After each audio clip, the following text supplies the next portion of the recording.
참 예수님. 예, 9월 순교자 성호를 마무리할, 그리고 여러분을 한 시간 모시고 행복해 할 김정숙 소아대리사입니다. 여러분 반갑습니다. 참예수라는 인사는 160년 전에 제1차 성직자 회의에서 정해진 인사입니다. 그러니까 오랜 연원이 있는 인사인데다가 그때는 찬미예수님 이렇게 하면 상대편이 찬미예수님 아멘 이렇게 받았어요. 예, 그리고 그게 대사가 주어졌던 인사예요. 왜냐하면 그때는 신분이 다 다르기 때문에 우리나라 사람이 사실 천주교 형제로 만났지만 서로 인사할 마땅한 말이 없는 거예요. 그래서 선교사들께서 정한 인사예요. 찬미예수님, 우리 그 천주교의 아주 대표적인 인사죠. 오늘 옥사덕을 가지고 여러분과 얘기할 건데, 그 전에 지난 강의에서 제가 잘못 말씀드린 게 있어서 여러분께 말씀을 드려서 수정을 해야 될 것 같습니다. 우선 김예기 김인기 회장을 한실 회장이라고 말한다는 것을 제가 한티 회장이라고 말했더라고요. 나중에 보니까 그거 한실의 김예기 김인기 회장으로 수정합니다. 그리고 말을 하다가 이렇게 말했더라고요. 치명일기에, 그러니까 교회 쪽 자료에 이윤일 요한성인이 797번에 나온다고 얘기하고 또 한 번은 787번에 나온다고 얘기를 하고 있더라고요. 근데 정확히 797번입니다. 예, 또 있어요. 하나는 왜 그런 일이 일어났는지는 모르겠습니다. 제가 이렇게 얘기하더라고요. 복자 79위와 복자 24위가 합쳐서 113분의 성인이 났잖아요. 이렇게 말하더라고요. 그건 말이 안 되죠. 예, 103분인데 말을 그렇게 했습니다. 수정하고 그리고 여러분께 용서를 청해요. 왜냐하면 제 강의는 사실 교회사 사실을 가지고 하는 강의이기 때문에 사실이 어긋나는 건 제게 있어서는 치명적이거든요. 이게 사실을 갖고 하기 때문에 어떤 면에선 제 강의가 듣기가 어렵기도 하고 어떤 면에선 그것 때문에 듣는 분들도 계세요. 자, 다시 한번 치명일기 797번이 이윤일 요한성인이고 103위 성인은 제가 정말 이건 너무 창피해서 앞으로 공부를 열심히 해서 10분의 성인 자료를 만들도록 약속을 드리겠습니다. 103위 성인, 그리고 한티가 아니고 한실의 김예기 김인기 회장님, 이렇게 말씀드리겠습니다. 자, 그러면 오늘 옥사덕을 시작하겠습니다. 죽음의 행진과 옥사덕. 죽음의 행진을 걸은 사람들은요, 미군과 메리놀회 평양교구 신부님들과 파리 외방전교회 신부님들 한 팀이 있고요. 옥사덕이라고 굳이 붙인 건 오늘은 베네딕토회에서 걸은 죽음의 행진을 주로 해요. 왜냐하면 1시간 동안에 그렇게 많은 걸 할 수가 없더라고요. 그래서 일단 아까도 잠깐 제 강의의 특색을 말씀드렸는데, 교회사란 무엇이냐 하는 겁니다. 교회사란 교회의 사건을 보면서 하느님께서 우리에게 얼마나 성실한지를 보이는 것을 말합니다. 그 중에서 가장 정수, 진주다. 정말 이것만 들으면 하느님께서 성실하신 것을 볼 수 있다라고 하는 게 뭐냐면 순교사지요. 순교사도 우리가 중요한 것은 순교, 누가 어떻게 죽었냐, 얼마나 불쌍하게 죽었냐, 그거보다는 그분이 하느님을 어떻게 고백했냐, 그분이 그 순간에 하느님을 우리에게 어떻게 가르쳐 줬냐, 그분이 느끼는 하느님은 어떤 하느님이냐 하는 것을 우리가 가는 게 최종의 목표거든요. 그러니까 그분들은 우리가 이름을 기억해 주든 안 해주든 그분에겐 상관이 없어요. 단지 그분들이 우리에게 보이고 싶어 하는 건 그분들이 느낀 하느님을 우리가 느끼는 거죠. 그게 순교사의 최종의 목표입니다. 자, 오늘은 38분이 지금 하느님의 종으로 정해진 분들인데요. 이 외관 수도원에 가면 이 표가 붙어 있죠. 그리고 외관 수도원에 역시 이 표가 붙어 있어요. 그러니까 그곳에서 순교하신 분들을 다 이렇게 그림으로 한꺼번에 그려서 모셔놓고 있습니다. 그러면 하느님의 종 38분은 덕원수도원, 연길수도원, 원산수도원 이쪽에 함흥대목구, 연길대목구 소속 사제들이고요. 사제 수도자 평신도가 있는데 평신도가 13명, 그리고 독일인 사제와 수도자가 25명인 이렇게 38명이에요. 외관에 가면 굉장히 자세히 설명을 하고 있습니다. 그렇게 기억을 하시고요. 오늘 첫 번째로는 옥사덕 생활가 순교자, 그 다음에 베네딕토회가 한국을 진출해서 특히 그 지역에 있었잖아요. 그래서 거기 얘기하고 옥사덕 생존자 잠깐 얘기하고 그 다음에 순교자에게서 온 통신이 무언가, 그리고 이제 오늘 마무리 감사합니다 이걸 하려고 그래요. 이렇게 다섯 가지를 가지고 하겠습니다. 옥사덕 생활가 순교자에서 여러분이 일제시대부터 이 독일 계통이잖아요. 베네딕토회는 독일에서 주로 오신 분이잖아요. 물론 다른 나라도 있고 우리나라 사람도 이제 들어가서 베네딕토회 수도자가 되지만 독일 계통이거든요. 근데 그 제2차 세계대전 때는 사실 독일하고 일본이 그렇게 사이가 나쁘진 않았어요. 그래서 메리놀회는 벌써 내쫓았는데 그 베네딕토회는 그래도 좀 남아 있었거든요. 그런데 이제 문제가 뭐냐면 전쟁이 심해지니까 일본도 물자가 딸려서 우리나라 종도 다 가져가고 이럴 때쯤 되니까 베네딕토회가 가진 재산이라든가 이런 게 사실 다 몰수하고 싶죠. 그래서 하나씩 들어가고 그 다음에 혹시 다른 데하고 연결하는 게 아닌가 이래서 감시가 심해지고 이랬어요. 그런 세월을, 그리고 독일에 직접 연락을 할 수가 없어지는 거예요, 자꾸. 그런 세월을 지내고 있는데 45년 해방이 왔어요. 그러니까 베네딕토회는 야 이제는 자유인가 보다 이랬는데 문제는 뭐냐면 자기네가 아직 일본이 항복했다는 소리도 못 들었는데 소련군이 들어온 거예요. 소련군이 8월 달 초부터 들어와서 이제 8월 15일 날 항복하잖아요. 그래서 8월 12일 날 그 신부님 한 분이 소련군에게 피살돼요. 그리고 소련은 종교의 자유를 준다라고 하면서도 그 베네딕토 수도회가 가지고 있는 사람들이 가지고 있는 물건을 탐을 내면서 이렇게 제압을 하기 시작하는 거예요.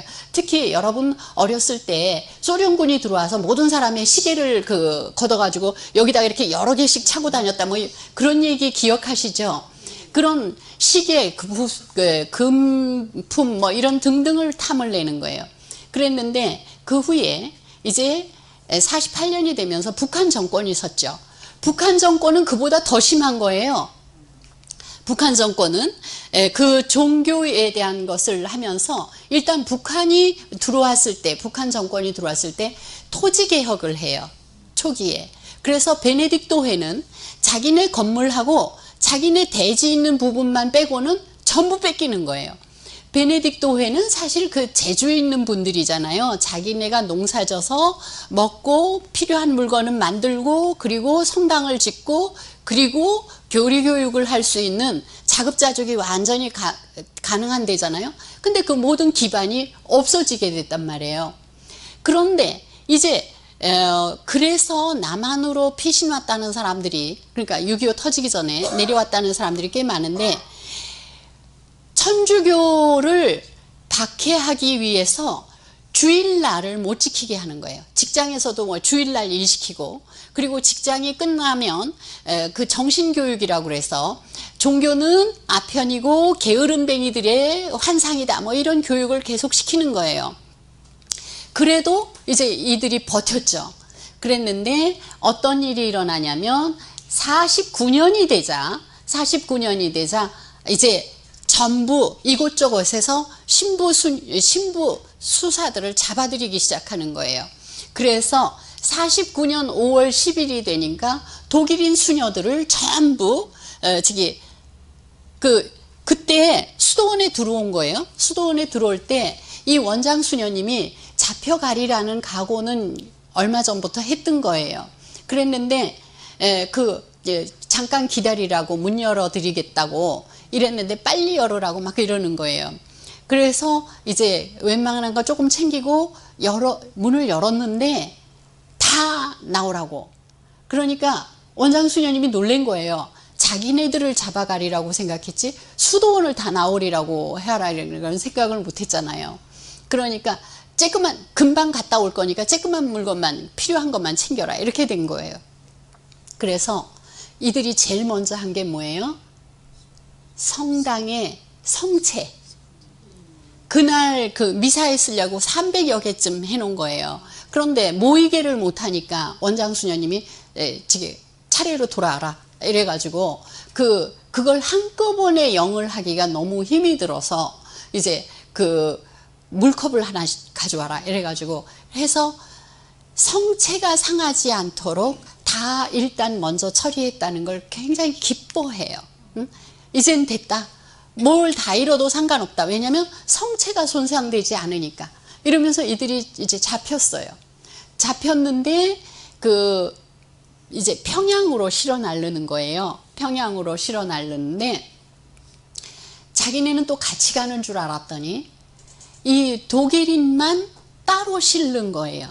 그리고 한국인은 남기는 거예요. 결과적으로 한국인은 남겨서 뭐냐면 독일인은 갔다가 이제 강제 노동 수용소에 넣을 거고 한국인은 남겨서 뭘 해요? 아줌마들은 옷 벗으시라고. 그래서 수도복을 다 벗고 평복을 입고 아줌마들은 집에 가서 결혼해라. 이래가지고 각각 다 헤어지게 한 게 그러니까 수도원을 완전히 닫은 거죠. 수도원을 완전히 닫고 물론 그보다 한 달 앞서서 남자 수도원 그러니까 덕원에 있는 남자 수도원 지금 원산 수녀원 얘기거든요. 남자 수도원도 다 폐쇄시켰어요. 그리고 이분들을 다 이제 맨 처음에는 다 사목을 나가 있으니까 각 본당들에서 체포되잖아요. 그런데 이제 한 곳에 모으기 시작하는 거예요. 한 곳에 모아서 평양가마소라고 그러니까 교도소지요. 평양가마소에 모아놨는데 얼마나 열악한지 왜냐하면 제대로 옷도 못 챙겨서 금방 온다고 그랬으니까 못 챙겨서들 나왔으니까 그렇게 열악한 곳에 있는데 누가 어디에 있는지를 모르는 거예요. 자기네들은 서로 형제를 찾는 거예요. 형제를 찾고 있는데 어쨌든 달에도 모이면 좋잖아요. 근데 한국인은 이미 다 내보낸 걸 알아요. 한국인 중에 이미 신부가 된 사람은 같이 체포돼요. 신부가 된 사람은. 그랬는데 어떤 일이 일어났냐면 갑자기 이 사람들이 건축을 할 수 있는 사람 누구 있냐? 그러니까 거긴 왜 성당 지은 수사님들 뭐 이런 분들 많잖아요. 지었다 이러니까 너희가 있을 감옥을 설계해봐라. 이래가지고 감옥을 설계하고 이분들을 먼저 저 중강진 있는데 6월에 그분들을 먼저 데려간 거예요. 수사님들을. 베네딕토에선 수사님들이 훨씬 더 여러 재능이 있으시잖아요. 수사님들을 그쪽으로 데려갔는데 이 수사님들도 온 지가 오래돼서 딱 가보니까 아무것도 없는 거예요. 조금 이따 보여주겠지만 골짜기와 골짜기 사이에 빈들에 그분들을 딱 놓으면 이쪽 골짜기만 막으면 못 도망가게 이렇게 있는 곳이에요. 그 민가가 몇 채 있었는데 그들을 다 내보내고 옥수수 2자루와 수수 1자루를 주면서 이제 그걸 먹으면서 집을 지어라. 근데 끓일 것도 없고 요리할 것도 없고 그런 중에서 이제 집을 짓는다고 열악한 곳에서 하고 있다가 어떻게 됐어요? 이제 하나씩 죽어가는 거예요. 그러니까 안 되겠습니다. 우리 팀에 의사가 있습니다. 조금 이따 얘기할 텐데요. 디오메데스 수녀님이라고 혹시 이름을 드신 분은 아세요? 왜냐하면 파티마 병원에 오래 계셨거든요. 디오메데스 수녀님이 의과대학을 나오고 그리고 그 수녀원에 들어간 사람이에요. 정식 의사예요. 그리고 그 사람은 와가지고 일본이 독일 의사 자격증 안 된다 여기서. 그래서 일본 의사 자격증을 다시 딴 사람이에요. 예, 그래가지고 북에 있을 때 병원의 정식 의사는 수녀원의 정식 의사는 그렇게 많지 않잖아요. 그래서 여러 병원을 돌아다니면서 책임을 졌던 분이에요.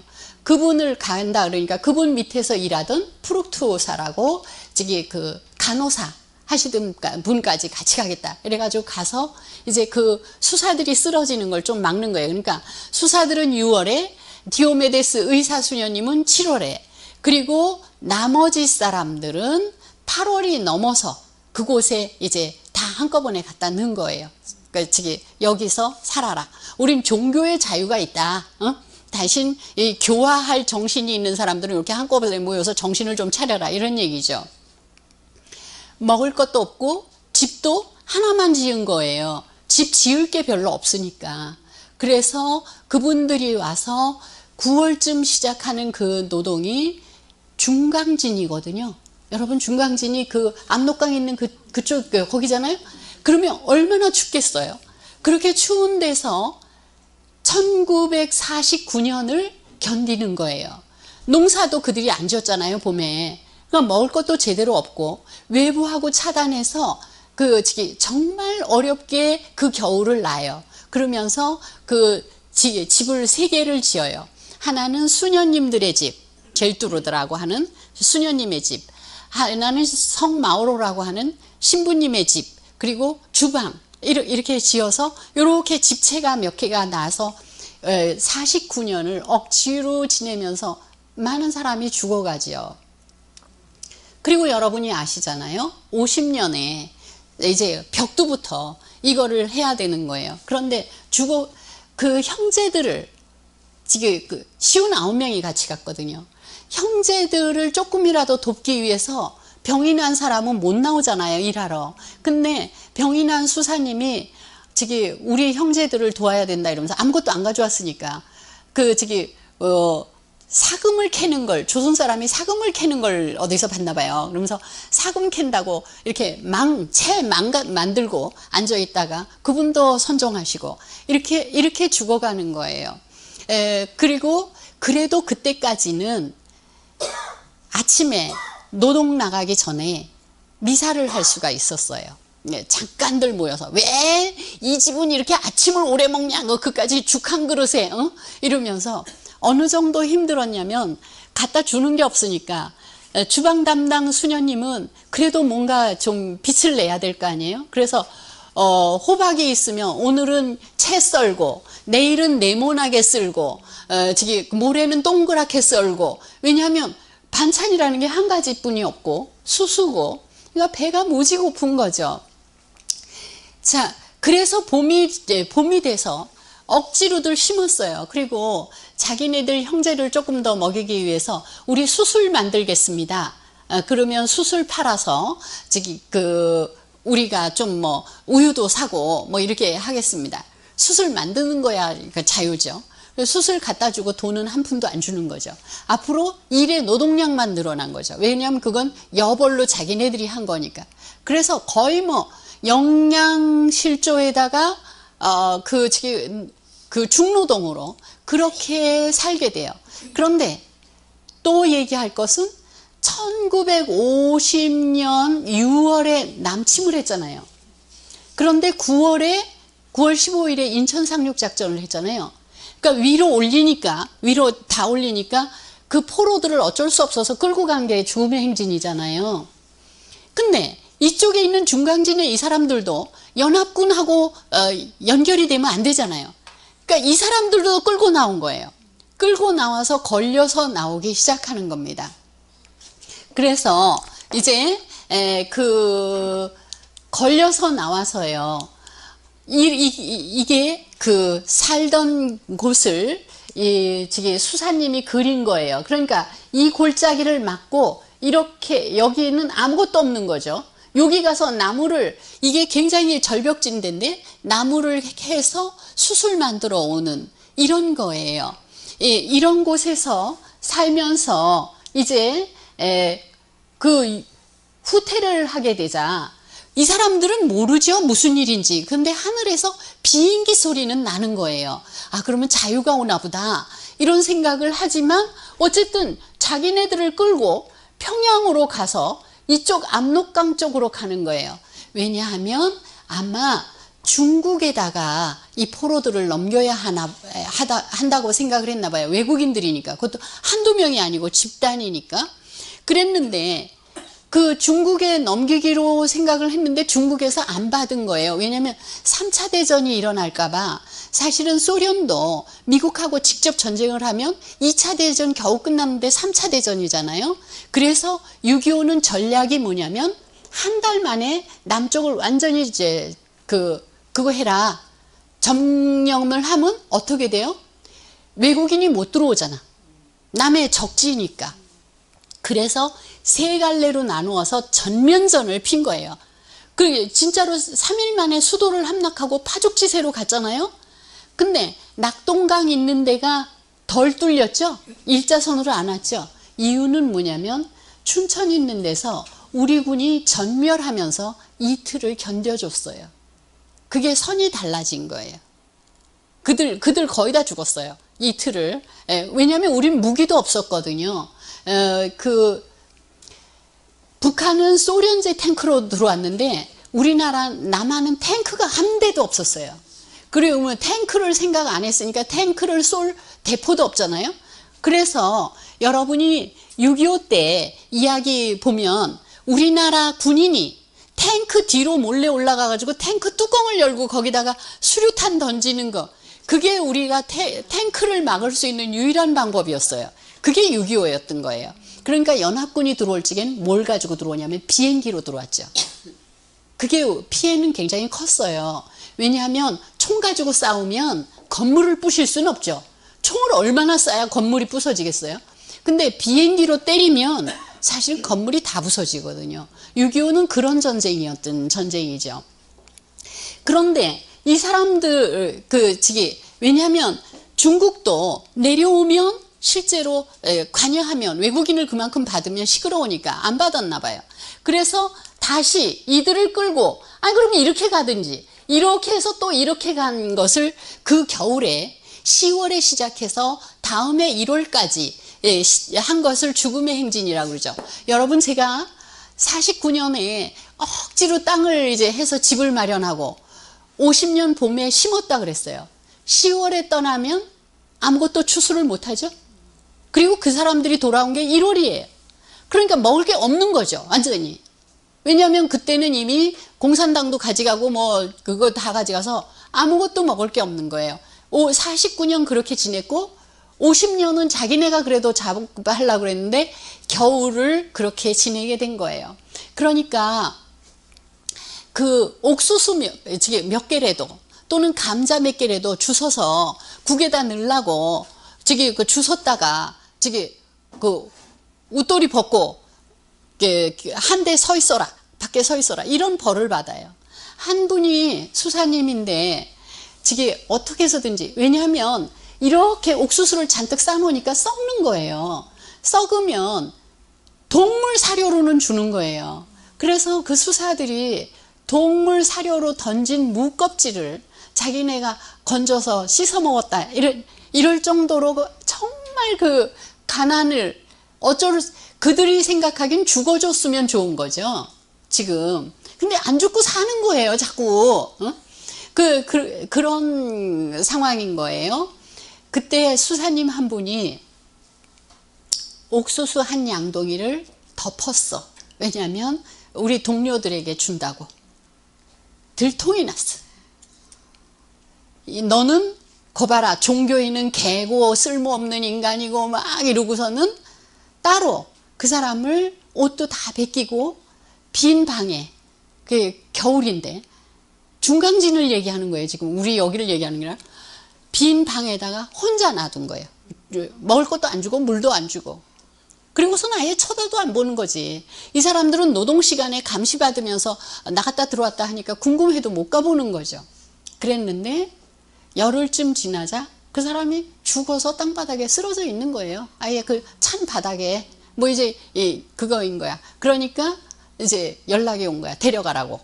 갖다 묻으라는 거죠. 의사가 있다고 얘기했죠. 이 디오메데스 수녀님이 그 시신을 딱 봤더니 전부 이 몸에다가 눈을 덮으시오. 그리고 모든 사람이 달라들어서 몸을 마사지 하시오. 이래가지고 왜 동료를 살리는 거니까 열심히 했잖아. 살아났어요. 살아났어. 그분이 외간에서 돌아가신 지 얼마 안 돼요. 조금 이따 사진을 보여드릴 거예요. 살아났어요. 그렇게들 사는 세월이에요. 응? 제가 아주 너무 안 된 게 그분들이 살아난 분들이 다 독일에서 보내달라 그래서 독일로 갔잖아요. 근데 자기네들이 없는데 옷 벗고 나가라고 그러는 아줌마들이 자기네들끼리 연락을 해가지고, 왜냐면 그 지도자가 없었잖아요. 그때는 연락을 해가지고 부산 애들 피신 와 있는 거예요. 부산에 피신 온 사람들을 최덕홍 주교님이 대구로 받았죠. 그래서 교구청에 좀 있다가 삼덕동에 갔다가 삼덕동에서 파티마 병원 있는 데 갔다가 그 다음에 사수동으로 나간 거잖아요. 그리고 외간 수도원은 외간으로 나갔잖아요. 응? 이렇게 돼 있는 거예요. 그런데 그 소리를 듣자 우리 공동체가 다시 살았다니 우린 다 간다. 이래가지고 살은 사람들이 건강 허락하는 사람들은 다 왔다고요. 다시. 그런데 제가 이제 가슴 아픈 게 그 수녀님들이 연세가 들어서 여기서 이제 다시 수도와 교육을 하고 병원도 하고 이랬잖아요. 그리고서는 이제 연세가 들으니까 이제 거의 돌아가실 때가 되니까 치매가 온 거예요. 그런데 다른 치매가 온 게 아니고요. 난 그 수녀님이 너무 안타까워. 밤만 되면 부엌에 가서 쌀을 씻는데요. 밤만 되면. 그래서 아유 수녀님 아니 공동생활을 하는데 그것도 쌀도 한두 번 씻어놔야지 자꾸 씻어놓으면 곤란하잖아요. 그러니까 그걸 말리기만 하면 막 울면서 나 좀 내비두세요. 우리 동료가 굶어요. 사실 그 기억 모두 가지고 돌아왔는데도 그렇게 자기가 이제 치매가 오니까 그때 배고팠던 그게 그렇게 강했다는 거죠. 그런 거예요. 지금 이렇게 끌려가는 거예요. 근데 이분들은 다른 데 있다 왔잖아요. 죽음의 행진에서, 왜냐하면 남쪽에서 끌고 간 사람들을 마주친 거예요. 그분들이 뭐라 그러냐면 그 사람들은 정말 인간으로 대접을 못 받습니다. 그게 이제 파리 외방선교회하고 메리놀 뭐 이런 모든 베네딕토 쪽 말고 이쪽으로 간 사람들이에요. 그 사람들은요 730명이 잡혔는데 한 해 겨울을 나자 140명이 남은 거예요. 외방선교회 신부가 13명이 공산당한테 당하거든요. 근데 7명은 총살당하고 아예 끌려가지 않고, 끌려갈 때 6명이 끌려갔는데 1명이 살아남았거든요. 그 1명이 살아남은 사람이 안동교구에 상지대학을 세운 분이에요. 구인덕 신부님이라고. 저기 얼굴들 보시면 알 텐데 이건 이제 다른 얘기예요. 그래서 이렇게 끌려가고 죽으면 땅이 얼어서 묻을 수가 없는 거예요. 그래서 눈으로 이렇게 덮어놓고 돌멩이 세우고 이렇게들 살았어요. 그런데 1950년에 지금 이게 어디예요? 죽음의 행진을 하고 있는 시간이잖아요. 1950년은 그때 크리스마스가 온 거예요. 그런데 그때는 어디에 있었냐면 만포에 옛날 학교 건물에 있은 거예요. 근데 오늘은 너희가 노래 불러도 괜찮다 이렇게 한 거예요. 그래서 자기네들끼리 모여서 성탄을 하고 미사 성제를 하기 위해서 이렇게 꺼냈어요. 그러니까 감시병이 보지 않도록 여러 사람이 이렇게 막아섰어. 막아서고 빨리 미사를 하고 마치고 자기네들 얼른 성체를 영하고 수녀님들 성체를 영해야 될 거 아니에요. 부엌에 가서 수녀님들 밥 푸는데 하나씩 지나가면 이렇게 성체를 하나씩 영해서 모든 사람이 영했다는 거예요. 그때 원장 수녀님이죠. 이분이 크리스마스라는 시를 써요. 늘 수도원에서 시를 썼는데 누추한 땅굴 그 속에서 맞이한 크리스마스, 온갖 화려함도 가시어버린 크리스마스, 오직 이 사랑 우리에게 준 분 당신 때문임을 굳은 믿음만이 깨닫는도다. 고통 맛보는 우리보다 큰 마음 활짝 열려있는 구세주의 사랑이여, 우리를 적셔주는 이슬비 마냥 내리는 크리스마스의 은총, 그것은 다만 우리의 복스런 희망이로다. 여기 외양간에서 도둑 모양 남이 볼세라 가슴 조이며 지내는 크리스마스, 세상에 오시는 구세주의 신비는 님께 대한 우리의 사랑을 더욱더 불꽃으로 퍼지게 하는도다. 역시 수도자들이죠. 예, 저기 그때 옥사덕에서 하여튼 그 제부 한 50명 되는데 바늘은 하나고요. 실도 없었대요. 그리고 천도 안 주고, 그리고 옷 한 벌 주면 이게 작아서 그 겨울에 속옷 한 벌로 나는데, 그러니까 여름 옷은 밤에 빨아서 널면 그래도 입을 수가 있는데 겨울 옷은 밤에 빨아서 널면 다음날 노동을 못 하기 때문에. 그런데 수녀님은 그 이제 아픈 수녀님들은 일나가지를 못하니까 앉아서 이걸 하는 거예요. 앉아서 하는 수녀님들이 이곳저곳에 가서 흔 천을 주워다가 실을 만드는 거예요. 천을 다시 푸는 거죠. 그러면서 그 저기 숯하러 갔을 때 춥다고 그런 장갑 이런 걸 어떻게 해서든지 만들어 주느라고 했던 그런 옷들이에요. 거기서 했던 옷들이고, 이제 성체의 희망은 굉장히 중요해요. 그분들이 성체를 그 영하고 잡혔다 그랬잖아요. 근데 미사는 신부님들은 같이 있으니까 미사를 지내야 되는데 제병이 있어야 되잖아요. 그래서 첫 해에는 밀을 농사짓게 해다오 막 이랬어요. 그랬는데 이 사람들이 49년에 갔는데 억지로 심었는데 이게 밤이 되면요, 노루, 멧돼지 뭐 이런 것들이 와서 다 먹는 거예요. 그래도 공산군은 사람이 먹을 걸 동물이 먹는데 쫓아주지도 않고, 그 자기네 팀에는 훌륭한 포수도 있고 다 있다는 거야. 근데 총도 안 주고, 그래서 다 망하는 거예요. 이분들이 밀을 그들이 걷어가는 것을 몇 올씩, 한 사람이 몇 올씩만 남겨도 되니까 그걸 남겨서 제병을 만들어서 그걸 조금씩 해서 1년 그 미사를 지내는 거예요. 근데 나중에는 다음 해에는 그 미사 지내는 걸 알고 같이 못 모이게 하는 거예요. 그러니까 어떻게 하냐면 미사를 두 번을 지내는 거죠. 수녀님 따로 신부님 따로 지내는데 몰래 지나가면서 그 이미 축성한 성체를 이렇게 주는 그런 식으로 미사를 지내요. 참 신앙생활을 한다는 게 성직자와 수도자가 무엇인지를 보게 하는 그런 얘기예요. 이게 그 덕원 수도원 성당이에요. 덕원 수도원 성당 다 부서진, 그리고 그 다음에 그러니까 25분이 돌아가시고 42분이 독일로 가셨다 하는 겁니다. 그 중에 순교자가 수녀원 쪽의 순교자만 잠시 보려고 그래요. 왜냐하면 다들 훌륭하셔서 제가 한 달 동안 얘기해도 1년 동안 얘기해도 우린 너무나 얘기할 게 많아요. 근데 이 에와 슈츠 수녀님은 그 음식을 담당했어요. 그런데 거의 18시간 이상 일했대요. 먹을 것도 없는데 그걸 하려니까. 그래서 너무 무리해서 뇌일혈이 일어난 거예요. 그러니까 의사 수녀님이 이분은 밖에 못 나간다. 이젠 앉아서 하는 일을 해야 된다. 그러니까 바느질을 한 거예요. 그런데 어떻게 해서든지 장갑 하나라도 떠주려고 또 밤을 새우고 일을 하는 거예요. 그러다가 건강이 너무 나빠져가지고 막 퉁퉁 붓고 온몸에 염증이 생기는 거예요. 근데 약이 없지 않습니까? 디오메데스 수녀님이 실제로 가장 고통스러운 게 아픈 사람을 보면서 아무것도 해줄 수 없는 거다. 그래. 그러니까 어쩔 수가 없으니까 이 사람이 너무 붓고 퉁퉁 부니까 지프로 자기 다리를 이렇게 찔러서 물을 뺀 거예요. 근데 그게 잘못돼 가지고 고름이 계속 멈추지 않고 흐르는 거예요. 근데 감당할 방법이 없는 거예요. 약을 안 주니까. 그래서 수사님 중에는 약초를 캘 줄 아는 수사님이 또 계셨답니다.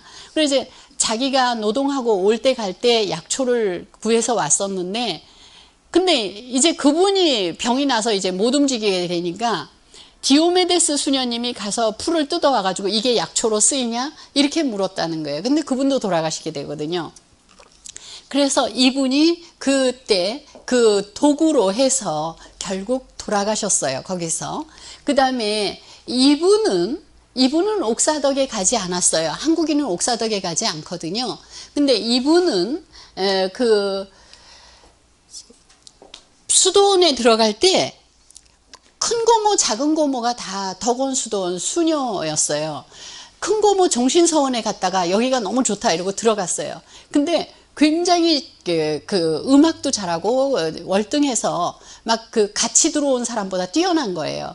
그러니까 원장 수녀님이 너는 겸손을 배워야 되겠다. 그러니 같은 시간에 못한다. 이렇게 된 거예요. 같은 시간에 못한다고 그래서 그 저기 한 해 늦게 해요. 이제 늦게 딴 사람보다 같이 들어갔는데 늦게 하는데 그때 너무나 슬퍼서 이제 큰 고모를 찾아간 거예요. 그랬더니 큰 고모가 누가 먼저 서원을 하느냐가 문제가 아니다. 하느님 앞에서 얼마나 순교의 화관을 받을 수 있느냐가 중요한 거다. 이래서 나중에 해요. 그런데 하여튼 이 사람 쫓겨났잖아요. 큰 고모 작은 고모도 다 쫓겨났잖아요. 큰 고모가 부원장이었거든요. 그래 이제 한 사람 한 사람 다 내려오라고 그러니까 이제 계획을 세웠어요. 계획을 세웠을 때 자기 큰 고모 보고 고모는 대표니까 가야 되지만 작은 고모가 귀가 어두워서 여기 있다가 아무 소리나 하면 안 되니까 나는 작은 고모를 보면서 여기 남겠다. 그래가지고 본인이 남고 다른 사람이 내려가게 해서 공산당에게 끌려가서 총살당한 사람이 박빈스 루치아 수녀님이에요. 그리고 또 아까 장앙리타라고 하는 분이 있는데 이분이에요. 옷이 다르죠? 예, 이분 하느님의 종으로 선정됐는데 이분 옷이 다르죠? 예, 이분은 그 장 회장님의 무남동료 외딸인데요. 황해도 사람인데 장 회장님은 아주 신앙이 깊어서 백동에 서울에 수도원이 있을 때 거기 가서 일을 돌보아 줬어요. 근데 어렸을 때 왜 친구끼리 왜 네 딸하고 내 아들하고 결혼시키자 이런 그걸 한 적이 있는 거예요. 근데 자기 딸은 수녀가 되고 싶어 했어요. 그랬는데 그 사람이 커서 결핵으로 죽게 된 거예요. 그 아들이. 그러니까 그냥 죽으면 귀신 될지 모르니까 혼례만이라도 시키자. 이래가지고 혼례 시켰어요. 그리고 일주일 만에 죽었어요. 그리고 이 수도원이 원산으로 가서 이 집이 재산을 다 팔아서 원산을 따라가서 거기다 넣고 수도원 이제 일을 거들면서 딸을 수도원에 넣기로 지원했어요. 딸이. 그래서 1년 지났는데 다른 동기는 서원을 했는데 못하게 하는 거예요. 원장 수녀님이. 너는 법적으로 부인이다. 그래서 안 된다. 평생 이곳에서 허원자로 그러니까 수도 생활은 할 수 있으나 수녀는 못 된다. 하겠으면 해라. 이래서 이렇게 하고 수부 그러니까 손님 받는 방 이런 데 일을 했어요. 계속. 그러니까 자기는 수녀가 되고 싶었지만 안 된 거죠. 근데 이제 쫓겨날 때 다 같이 쫓겨난 거예요. 자기는 공동체에 짐이 되지 않기 위해서 흥남 성당 쪽에 가서 신자집을 얻어서 벽돌 날르는데 그 벽돌 만드는 데서 일을 해가지고 돈을 만들어서 억지로 우리 공동체 수녀님들 준다고 평양으로 가서 몰래 수녀님들을 숨어있는 수녀님을 찾아서 주고 성사를 보고 왔어요. 왔다가 이제 체포됐어요. 그 다음에 그 사람들이 모르는 거예요. 근데 어느 날 그 잡혀간 지 한 4일쯤 후에 공산군이 퇴각해야 되는 거예요. 퇴각하는데 보니까 전부 죽여가지고 우물에다 넣어놓은 거예요. 그래서 이제 미군이 들어와가지고 찾아가라. 이래서 그 새 집 주인이 찾았어요. 찾았는데 물에 그냥 부풀어 있고 막 이런 거죠. 한 3, 4일 전에 죽었으니까. 근데 깨끗한 거예요. 근데 찾고서는 아이고 우리 어머니다 이러고 오마이다 왜 이렇게 해요, 북한 사람이. 그러니까 갑자기 입에서 붉은 피가 푹 나오더랍니다. 그리고서는 그날 너무 늦어서 지금 못 가져가니까 내일 다시 오겠다고. 그래서 그 다음날 신자들이 가서 이제 묻으러 신자들이 가서 아유 오마이 저기 성당에 들렸다 갑시다. 이러고 성당 앞에 딱 오니까 또 붉은 피가 한번 탁 나오더라는 거예요. 3, 4일 됐는데 그래서 그분을 묻었다라고 하는 이 평신도 허원자예요. 저기 장앙네타예요. 그 다음에 베네딕토회가 한국의 수도 진출을 한 것은 우리가 신앙의 자유가 온 다음에 이제 개신교도 막 들어오고 이러니까 신앙만 지켜서는 안 되고 우리도 여러 가지 활동을 해야 되는 거예요. 그래서 초빙한 수도회가 베네딕토회예요. 그러니까 베네딕토회는 기술학교, 사범학교 이런 특수한 사목을 가지고 들어왔죠. 그런데 북한이 사범학교는 안 된다. 그냥 기술학교는 된다.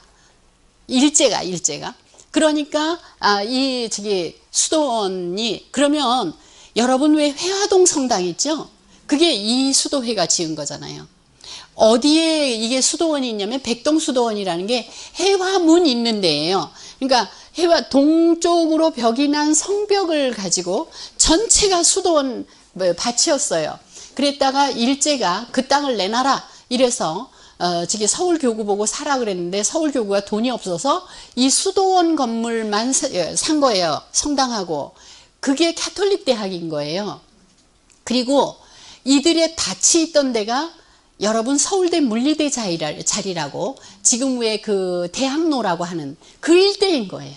그걸 다 교구가 가지고 있었으면 굉장하겠죠.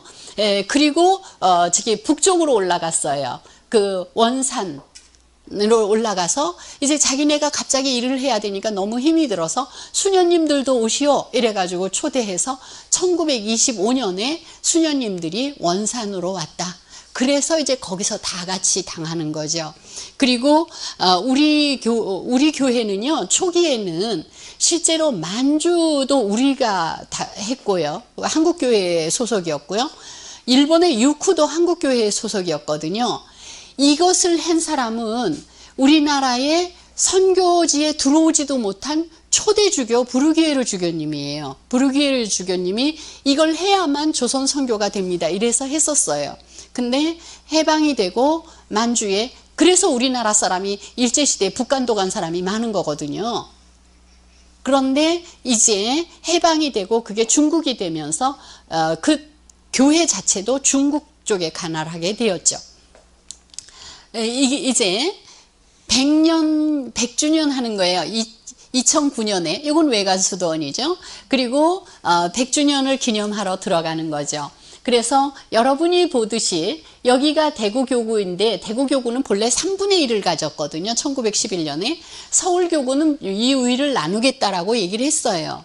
그래서 이쪽은 메리놀회가 평양 있는 데는 이쪽 함흥덕원 이쪽은 베네딕토회가 이렇게 맡았죠. 그리고 남쪽에는 광주 쪽에 골론반회가 들어왔죠. 전주 쪽은 조선인 사제만 하게 되고 이렇게 교회가 점점 분화되었던 겁니다. 조금 아까 얘기한 해화동에 있던 백동수도원이죠. 이게 해화문이고요. 이게 백동수도원이죠. 그 베네딕토 수도원이라는 얘기예요. 그리고 처음에 오셨던 분들이고 이게 지금 신학교 건물로 있죠. 백동수도원이. 그때 기술학교를 해서 이제 그 굉장히 그 여러분 명동성당에 강론대 있죠. 여기 그 왜 신부님들이 이렇게 위로 올라가서 하는 그 고딕식 강론대 그것도 지금 기념으로 여기서 만들어주고 그래요. 그리고 백동에 있던 포도밭이에요. 굉장히 큰 포도밭이 있었거든요. 덕원으로 갔을 때는 이제 덕원에 이렇게 아름다운 건물을 지었는데 그 수도원이죠. 요게 신학교고요. 요게 신학교고. 그런데 이거 다 공산당이 뺏어서 공산당 농업학교로 썼다고 그러는데 지금은 어떤지 모르겠죠. 다 뺏기고 거기서도 이분들은 노동하고 기술하고 하는 거예요. 이건 덕원의 농장에 일하는 거예요. 그리고 물론 교리도 가르치고 수녀님들도 이렇게 일일이 찾아다니면서 교리를 가르치고 시약소를 이렇게 차리고 그 다음에 원산수녀원에 제의도 하고 이런 걸 했어요. 이렇게 했는데 결국은 그러면서 옥사덕 강제노동수용소에서 그런 고생을 하고 전부 본국으로 추방됐다라는 거죠. 본국으로 추방됐을 때 이제 이분들이 다 아줌마처럼 차리고 있었잖아요. 근데 휴전협정이 일어나기 시작하자 갑자기 대우가 달라진 거예요. 막 먹을 것도 자꾸 주고 막 영화도 보고 오라고 그러고 막 이러는 거예요. 그러니까 이 사람들이 도대체 사람이 이래가지고는 안 된다. 우리 먹을 거는 가서 생산할 테니. 왜냐하면 그들은 기도하고 일하라거든요.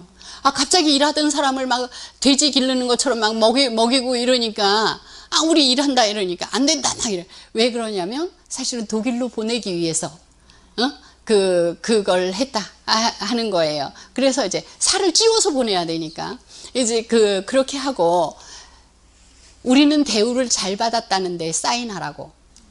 그리고 디오메데스 수녀님은 의사니까 그 사람이 왜 죽었다라고 하는 사망 그거를 쓰게 돼 있는 거예요. 그래서 고생했다 영양실조다 이런 게 아니라 뇌혈 어쩌고 저쩌고 이렇게 해서 이분들이 돌아갔어요. 돌아온다 이러니까 수녀원에서 다들 수녀복을 들고 글로 온 거예요. 그래서 이 사람들은 다음날 아침에 수녀복을 이렇게 딱 입고 나타난 거예요. 사람들이 어떻게 갑자기 수녀가 이렇게 많아졌냐 이러는데 남자들은 그만큼 세심하지 않은가 봐요. 수도원에서는 수도복을 아직 안 갖고 온 거예요. 그러니까 다음날 미사에 이 수녀님은 옷을 입었는데 4년 동안 죽도록 고생을 같이 한 수사님은 안 입었잖아요. 그래서 그때 미안했다 이렇게 이야기를 하고 있어요. 그때 옷이에요. 그리고 수사님들을 이렇게 모여서 이제 모원에 가서 사진 찍은 거죠. 이거는 다 그들이 해준 거예요. 이제 왜냐하면 그동안 잘 먹였다라고 하는 걸, 잘 대접했다라는 걸 보이기 위해서. 그리고 힘이 있는 모든 사람은 돌아왔다고 제가 얘기했어요. 그들은 그렇게 죽도록 일했고 그랬는데도 옥사덕에서 그렇게 고생을 했는데도 돌아올 것이 있다 이러니까 다들 돌아왔어요. 돌아온 사람 중에 대표적인 사람들 이분 디오메데스 수녀님이에요.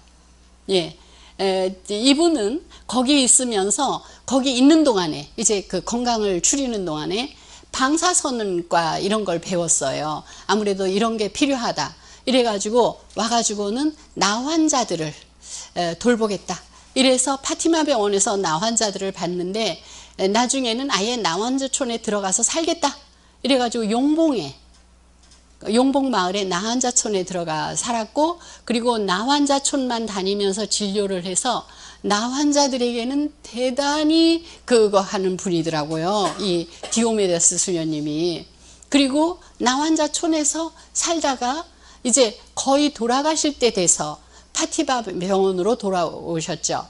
나 환자촌이라는 게 나 환자 피부만 고치는 게 아니잖아요. 왜냐하면 나 환자는 일반인 병원에 잘 못 가기 때문에 아기를 낳거나 등등 모든 병을 일로 오는 거예요. 그래서 용봉마을에 가면 하루에 이분이 볼 수 있는 한도가 있지 않습니까? 그러니까 사람들이 기다려야 되니까 기다리는 집이 따로 져져 있더라고요. 거기서 아침에 와서 쭉 해서 보고 그 다음에 가야 되는 거예요. 그뿐만이 아니라 이분 참 대단한 분이에요. 밑에서 도와드리는 사무하는 분들에게 가서 마트에 가서 휴지 이런 거 많이 사오라고. 왜냐하면 환우들은 그런 거 사러 가기도 자유롭지 않다. 그러니까 사다가 우리가 주는 것이 그게 얼마나 마음을 쓰고 있는 사람이냐는 거죠. 그리고 이게 독일에서 약을 갖다 썼기 때문에 사실은 잘 들은 거잖아요. 그런데 그 독일의 약을 이게 약통을 주는 게 아니라 남은 걸 이렇게 싸서 봉지에다 싸서 주기 때문에 밤이 되면 또 그걸 앉아서 밤새도록 읽어서 분류를 했답니다. 대단한 분이에요. 예. 그런데 대부분 다 그렇게 사셨어요. 대부분 다. 이분은 아까 옥수수 훔쳤던 분이에요. 예, 그 빅토라고 하시는 분인데요. 59년 한국으로 돌아왔어요. 그리고 저기 수도원의 이곳저곳에 손이 필요한 것을 도우시면서 꽤 늦게까지 사셨어요. 2003년에 3자가 0자가 하나 빠졌네요. 2003년까지 사셨으니까요. 그 휠체어 타고 다니면서 이렇게 그거 했어요. 이분이고, 그 다음에 이분은 2014년까지 사셨죠. 2014년 12월 29일 날 돌아가셨죠. 벨트비나 수녀님이에요. 근데 수녀원에서도 대단한 게 이제 건강이 조금 불편하고 귀가 잘 안 들리셨었어요. 이분이 간호학을 하셨는데 늘 옆에서 돌보아드리게 했어요. 근데 이분이 100살까지 사신 거잖아요. 벨트비나 수녀님이. 근데 그 마지막 순간까지 제가 99인가 갔었는데도 낮에는 저기 그 정원에 나가서 할 수 있는 것까지는 한다. 기도 하나도 안 빠지고 이렇게 사셨던 분들이에요. 대단한 분들이에요. 이렇게 다니면서도 자기 일은 자기가 한다는 거죠. 그래서 이분 이렇게 지금 1914년에 태어나셨는데 2014년 12월 29일에 선종하셨으니까 100살도 좀 넘었네요. 그죠? 예. 그게 이분이 뭐라고 그랬냐면 이제 얘기할 거예요. 순교자로부터 온 통신. 과연 우리가 여기서 무엇을 들을 것인가 하는 겁니다. 근데 자, 우리가 이 얘기를 어떻게 아는가 하는 겁니다. 이분들이 감옥에 갇혔을 때 한국인들은 안 갇혔잖아요. 몰래 왔다 갔다 하면서 그분들로부터 쪽지를 받아낸 겁니다. 그 목숨 걸고 하는 일들이죠. 그런 게 오늘의 우리에게 이어진 거고, 또 하나는 그 옥사덕 수용소에서 같이 살아남은 사람들이 증언을 하는 거예요. 근데 하나 얘기를 하면 이런 겁니다. 거기에 너무 힘든데 아까 수녀님이 시 쓰셨다고 그랬잖아요. 꽁초에다가 담배 꽁초에다 그걸 적었어요. 그래가지고 우리가 나갈 때 이걸 못 가져갈지 모르니 서로 나누자 이래가지고 몇 편씩 나눴어요. 근데 결국 모든 걸 다 뺏기게 된 거예요. 그래서 그 신부 수사님들이 몇 편씩 외웠어요. 아까 그 외운 게 와서 다시 쓴 시예요. 그러니까 그분들이 절대로 미사를 놓치지 않은 거와 마찬가지로 그분들이 공동체를 얼마나 위했는가도 느끼지만, 또 하나 이런 책들이 많이 나와 있고요. 지금 이 수녀님이 여기에 있는 책들을 정리를 하셨어요. 그러니까 그 살아 돌아오신 분에게 그때부터 그 증언을 받아 놓으셨더라고요. 책은 나중에 나왔는데 이런 책들이 많이 나와 있습니다. 이제 말씀드릴 게 뭐냐면 아까 100살을 넘어 사셨다는 그분 한국 이름이 최인숙이에요. 벨트비나보다는 최인숙이 외우기가 쉽죠?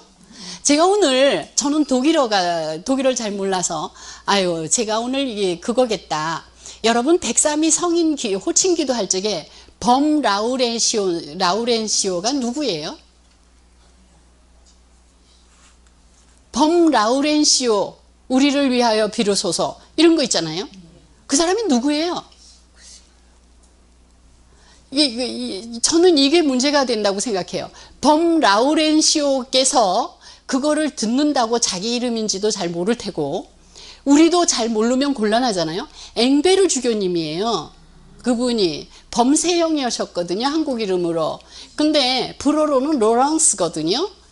라우렌시오 이러니 제가 왜 그 생각을 했냐면 오늘 내가 독일 신부 수녀님들 이름 부르면 범 라우렌시오 부르는 것 같겠다 이런 생각이 들었는데, 자 여기에 뭐라고 얘기했냐면 이분은 꼭 기억합시다. 뭐라 그랬어요? 그때는 정말 어려웠습니다. 한 명 한 명 죽어나갈 때마다 너무 힘들었습니다. 그런데 생을 돌아봤을 때 그때가 가장 행복했습니다. 그때가 우리에게서 하느님이 가장 살아계셨습니다. 라고 얘기를 해요. 그리고 그 돌아온 사람들 있잖아요. 돌아온 사람들 또들이 그 사람들이 거기 있을 때, 아, 얼마나 아름다운 신자들인지 모른다. 이 얘기를 너무나 많이 해가지고 그 얘기 듣고 오신 분들이 많아요. 그 얘기 듣고 조선으로 가겠다 이런 분들이 많아요. 그만큼 우리가 어렵다, 순교했다, 순교자를 눈앞에서 봤다 이거있지만 실제로 하느님을 그 안에서 보는 거죠. 하느님은 한마디로 성실하시다는 거예요. 우리가 모든 역사를 하는 게 하느님이 얼마나 우리에게 성실하신가를 보는 거다 하는 겁니다. 그래서 여러분 여기에 이렇게 얘기하고 있어요. 선배들의 이야기는 언제나 용기를 줘요. 이렇게 얘기를 하세요. 누군지 아세요? 현익현 신부님이 직접 그러시더라고요. 베네딕토 회에는 이 얘기가 공동체에 또 그걸 하죠.